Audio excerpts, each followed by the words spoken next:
I will never make a flop film in my entire life. You know why? Because मैं अपनी फिल्में कभी भी अवार्ड फंक्शंस और क्रिटिक्स के लिए नहीं बनाता हूँ.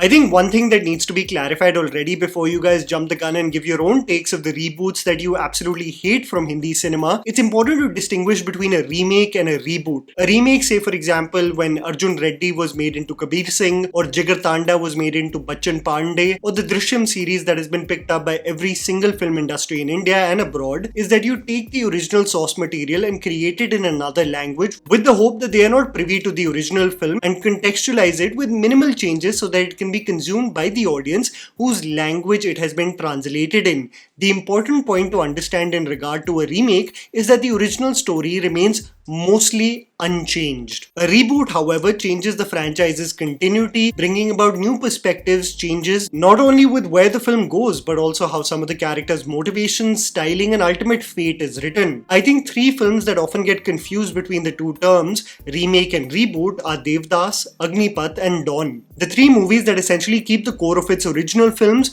with their own changes and interpretations of the characters. I think all three films, however, should be constituted as remakes. Dawn took another leap by completely changing the conclusion of its first film, something that I believe was the reason why it's still regarded as an epic film in its own right. The reboots that, in my opinion, did a fairly mid to okay job with their own interpretations of the original source material include Pati Patni Aur Wo, that had a rather progressive conclusion to the otherwise sexist original film, and Chashme Baddoor, absolutely paling in comparison to the original film in terms of inventiveness and sheer charm, but doing the bare minimum to be a passable commercial comedy. A movie that I believe was an interesting reboot actually was an underrated thriller, Ittifaq, with Siddharth Malhotra, Sonakshi Sinha, and Akshay Khanna, that brought its own spin to the classic Rajesh Khanna starrer. While we have discussed the movies that have been confused between the categories of remakes and reboots, and those movies which impressed or did a fairly good job in rebooting the popular original films, I thought we could discuss movies that have done a terrible job in continuing the legacy of original films.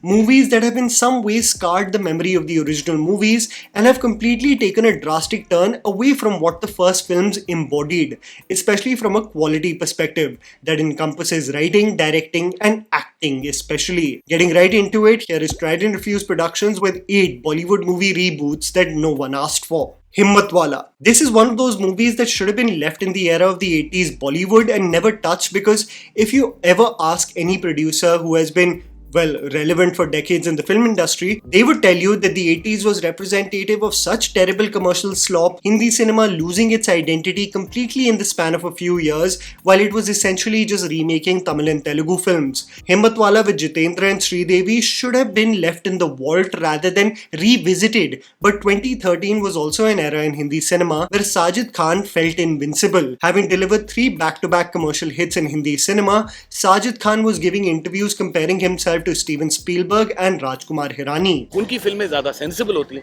मेरी फिल्में थोड़ी senseless होती हैं, but at the same time he's providing entertainment, I'm providing entertainment. There's no other director between him and me in the last 20 years whose first, second and third films are super hits. The reboot starring Ajay Devgan and Tamanna was a travesty in many ways. The whole ordeal of a revenge storyline, the murder of a father and the oppressive zamindar still carrying on his villainous ways, neither had the classic charm of sagas from 4 decades ago, nor did it have anything new to offer. Everything from false identities, fake pregnancy claims, and tigers could not save this film from becoming an utter disaster. Sajid Khan's confident claims prior to the film's release all came crashing down. मेरी हिम्मत वाला के जो dialogue Sajid फराद ने लिखे हैं, वो dialogues शायद कादर खान साहब के हिम्मत वाला से थोड़े ऊपर हैं. अच्छा. Judwaa 2. This is a movie that I genuinely believe would be adapted for the modern age. I thought that David Dhawan returning on the director's chair after 4 years and remaking his old classic would obviously acknowledge that times have changed since the original Judwaa released in 1997. But oh god, I was so wrong. Grossing over 200 crores, this movie was an absolute torture. Twins that are telepathically connected having reflex action disorder, they find it hilarious to spank butts and kiss women without their consent. The reactions of the both women women are of shock, but of course followed by ultimately falling in love with the character. The gags consistently objectify the women are coupled with random action set pieces across Mumbai and London and silly villains that just did not make me care at all about the plot. You may have forgotten, but I think this is the point where the lazy Salman Khan appearances commenced, because I have not seen a more lazy cameo being integrated in a screenplay than in this movie. Again, this film had two things going for it: an energetic performance by Varun and some great dance numbers, but its writing was so juvenile and dumb, its massive success still shocks me to this day. The movie from the 90s with Salman Khan seemed to be completely erased, and it genuinely feels like we were just way too naive and content with the most terrible content in Hindi cinema prior to the pandemic. From the beginning, I have done films where it's been very kid-centric. That's the target, to make sure kids go. Judwaa 2 is very properly a film that kids can go today, watch with their parents comfortably. Sorry. Zanjeer. I think one of the worst reboots that absolutely tarnished what the original movie stood for and did irreparable damage to the film that marked the start of the angry young man movement was the 2013 Apurva Lakhia directed film Zanjeer. Ram Charan was roped in as Vijay, Sanjay Dutt as Sher Khan, and Priyanka Chopra as Mala. Ram Charan was extremely stiff in this rendition. The angst that represented the socio-economic state of the country through Amitabh Bachchan was a mere squib in this rendition. The movie absolutely tarnished the original script, having double meaning entendres, poor musical numbers, and the worst of all, poor performances of iconic scenes etched in everyone's memory. ये police station है, तुम्हारे बाप का घर नहीं. While Ram Charan was poker-faced and uncomfortable through most of the running time, Sanjay Dutt was lazy in his rendition of Pran's iconic role. Not to forget Priyanka Chopra hamming her way through a role while playing an NRI who doesn't know anything except giggling. Maybe people didn't like the hero.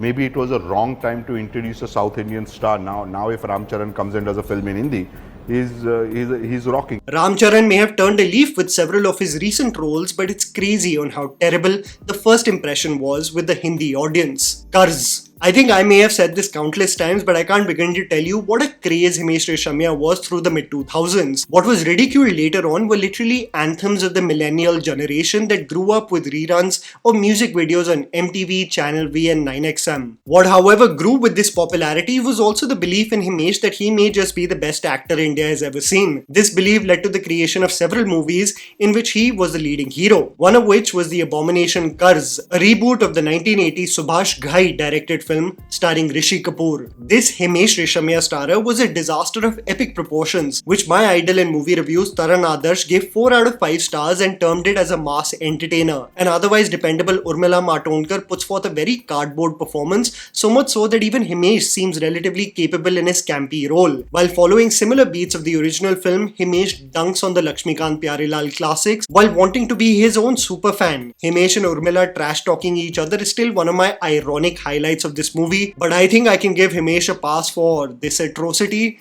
only because he contributed a classic that will forever remain in my best of Bollywood music albums. Oh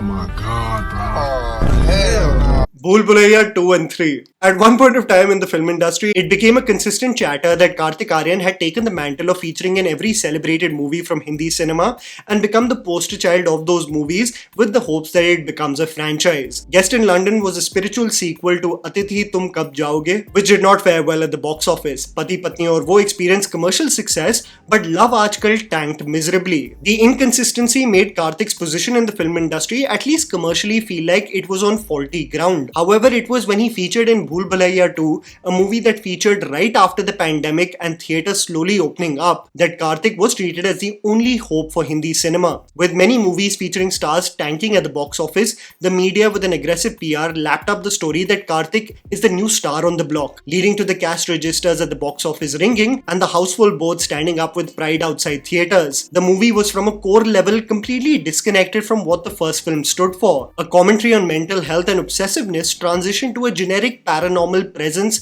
that was largely elevated because of Tabu and the cast. This may have been a lightning in a bottle as I experienced an audience deprived of entertaining films lapping it up in theatres, but I realized that the genre itself, if done even marginally well, does reap the rewards in the Hindi market. Something that we saw with the third film too, probably the worst of the three films, even where veteran actors like Vidya Balan and Madhuri Dixit were hamming their way through the running minutes, and a movie that produced crickets in the gags and largely depended on its climax twist to interest audiences. Possibly the worst clash of Diwali releases we have seen in years, the other competition being the terrible Singham again, and I won't be surprised if Bhool Bhulaiyaa 4 is being conjured up as an idea to release very soon. एक शहंशाह है, एक बादशाह है, एक भाईजान है, तो ऊपर की जगह खाली नहीं है। सर शहजादा तो एक ही है sir. Cirkus. I really didn't think that Hindi cinema would have the ability to end on such a bad note with its Christmas release in 2022, and oh boy was Cirkus absolutely unbearable. I remember that I was in London during this time and I just couldn't bear the thought that I wouldn't be covering the Christmas release, and I went out of my way to go to the most dingy theatre to catch this film, regretting the effort that I made instantly. A reboot of a classic film like Angur and heavily inspired from William Shakespeare's Comedy of Errors, this was a rude awakening for Ranveer Singh's career. You don't get to say this for Ranveer at all, but his performance is tough to watch in this movie. The problem with slapstick films like this is that the creators are so convinced that they have a gold mine of comedic gags written in the script that they take themselves so seriously of having this unbreakable bond with the audience that the movie doesn't even reach the category of so bad that it's good. It just becomes a bad movie that terribly wastes its comedic actors and is performed at such a loud pitch to compensate for its bad acting that you are left with a splitting headache, nothing less and nothing more. Circus really became an eye-opener for Ranveer Singh and Rohit Shetty, not to take the audience for granted, because I can't really pinpoint how or why they thought this was going to work in any way. पूरी industry Bandra और अंधेरी में आ गई है, right इसलिए फिल्में चल नहीं रही है लोगों की। हमारा जैसे कि चल रही है क्योंकि हम ग्राउंडेड है और हम लोगों को ऑब्जर्व करते हैं कि इनका क्या प्रॉब्लम है।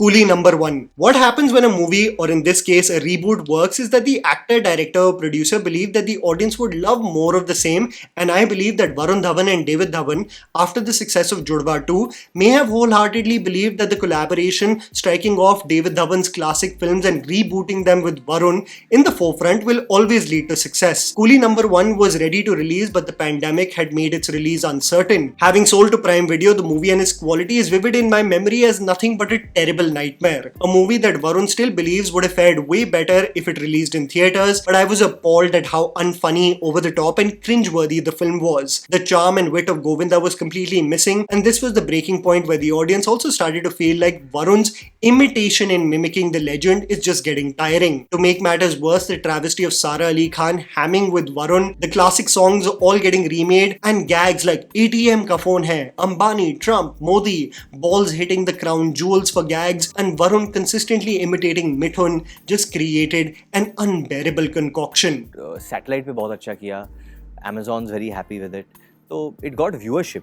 बट जो प्यार आपको एक थिएटर में मिलता है, वो प्यार का वो थोड़ा सा वो रह गया मेरे लिए. RGV Ki Aag. I think the worst case of ever conceiving the idea of remaking or rebooting a movie was when RGV thought about remaking Sholay or rebooting it. This is a movie that everyone associated with the project regrets deeply. The director, the actor, everyone believes it was a grave mistake. Amitabh Bachchan being given the role of Gabbar aka Babban Singh sounds exciting on paper, but you know you've creatively faltered when the new rendition of the evil laugh of Gabbar gets received by the audience as confusion because they assume it to be just a random cough. The movie came out at a time when RGV was hot and swinging hits even with Big B, but no one envisioned the travesty he had formulated. The movie marked the commencement of RGV's experimentation with camera angles that disoriented viewers. It had the color palette that made it come across as a dirty B-grade film that barely got any funding. Prashant Raj featured in his debut in this movie, but barely fared in any movies after this failure. Mohanlal and Ajay Devgan were mere caricatures, and the worst of all, the ode to Dharmendra and Hema Malini got its worst rendition with Ajay Devgan and Nisha Kothari, painfully trying to convince us that Veeru and Basanti in the modern day would be Nibba Nibbis who I would want a restraining order against.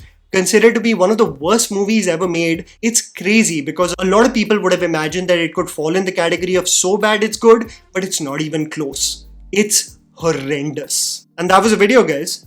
Write down in the comments below which, according to you, are the reboots that no one asked for, and which are the movies that you hope never get a reboot again. Please don't forget to follow me on Instagram. The handle's right in front of you. Follow me at JammyPants4. Also, please support us by smashing the like button and subscribing to our channel for weekly content ahead. Thank you for watching.